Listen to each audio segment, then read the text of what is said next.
mois, i mesi. Ecco i primi 6 mesi.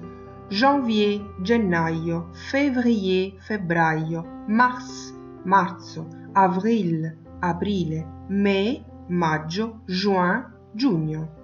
Ecco gli altri 6 mesi. Juillet, luglio, août, agosto, settembre, settembre, ottobre, ottobre, novembre, novembre, décembre, dicembre.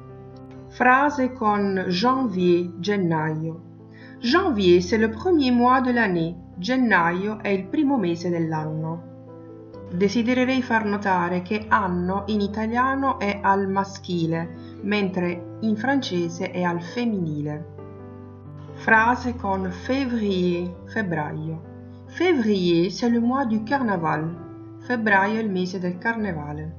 Mars, marzo. A mars il pleut encore beaucoup. A marzo piove ancora molto. La lettera S a fine parola non viene pronunciata, come ho già detto nel video delle lettere mute, ma Mars fa parte delle eccezioni, per cui la S va letta, perciò si legge Mars.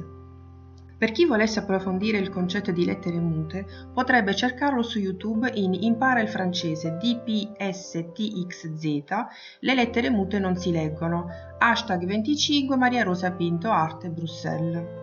Avril, aprile. En avril, on entend le printemps dans l'air. In aprile si sente la primavera nell'aria. Mai, maggio. Mai, c'est mon mois préféré. Maggio è il mio mese preferito. Juin, giugno. A juin, les leçons scolaires finissent. A giugno, le lezioni scolastiche finiscono. Juillet, luglio. Au mois de juillet, il fait très chaud. Nel mese di luglio fa molto caldo. Août, agosto. Au mois d'août, tous vont en vacances. Nel mese d'agosto tutti vanno in vacanza. Septembre, settembre. A settembre, les élèves recommencent l'école. A settembre gli alunni ricominciano la scuola. Octobre, ottobre. Il commence à faire froid dans le mois d'octobre. Incomincia a far freddo nel mese di ottobre. Novembre, novembre. J'ai l'intention d'aller chez Marie a novembre. Ho intenzione di andare da Maria a novembre. Décembre, dicembre. A décembre on déballe les cadeaux de Noël. A dicembre si scartano i regali di Natale. En è la preposizione semplice in. Parliamo della preposizione perché davanti al mese si mette en. Ne leggo un esempio. On va en vacances en juillet cette année. La traduzione è andiamo in vacanza in luglio quest'anno. Anche in italiano la preposizione semplice davanti al mese va messa. L'equivalente sarebbe in, ma in realtà noi non utilizzeremmo in, ma a. Quindi andiamo in vacanza a luglio quest'anno. En janvier a gennaio, en février a febbraio, en mars a marzo, en avril ad aprile, en mai a maggio, en juin a giugno. Ed ancora en juillet a luglio, en août ad agosto, en septembre a settembre, en octobre ad ottobre, en novembre a novembre, en décembre a dicembre. Poiché è presente la vocale all'inizio di questi 3 mesi, alla preposizione semplice a in italiano si aggiunge la d. In francese rimane invariato perché è sempre en per qualunque mese, mentre in italiano questi 3 mesi che iniziano con la vocale, ad esempio ad aprile, ad agosto, ad ottobre, si aggiunge la d. Raramente en, preposizione semplice in, viene sostituita dalla preposizione semplice a. Luc commence a settembre. Luca comincia a settembre. Qualora aveste voglia di mettere in pratica quello che è stato appena spiegato, potreste farlo con i pochissimi esercizi inerenti ai mesi dell'anno ideati da me. Exercice. Sostituire i puntini con i mesi corrispondenti. Quel est le premier mois de l'année? Qual è il primo mese dell'anno? Inizia con la G e finisce con la R.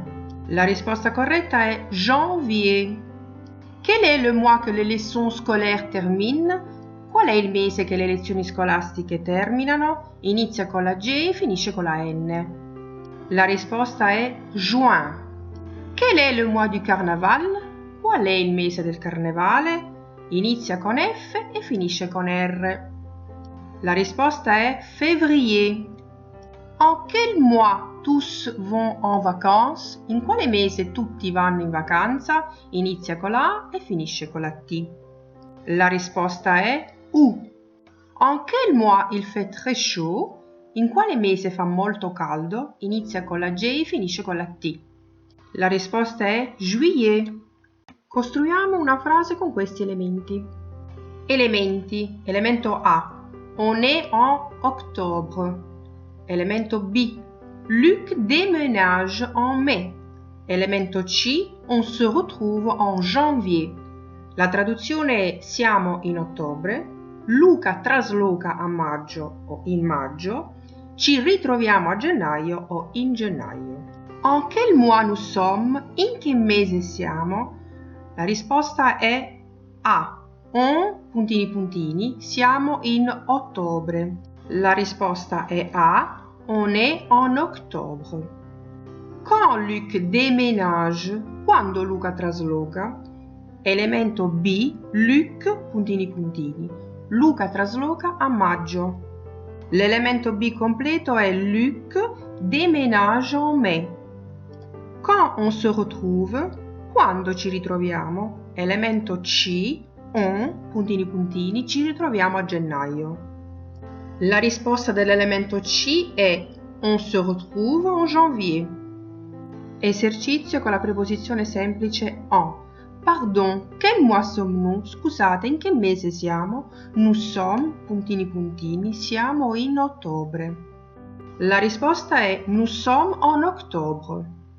Esercizio con la preposizione semplice de. C'est quel mois que vous y êtes allé? È in quale mese che ci siete andati? Il a été dans le mois, puntini puntini, è stato nel mese di maggio.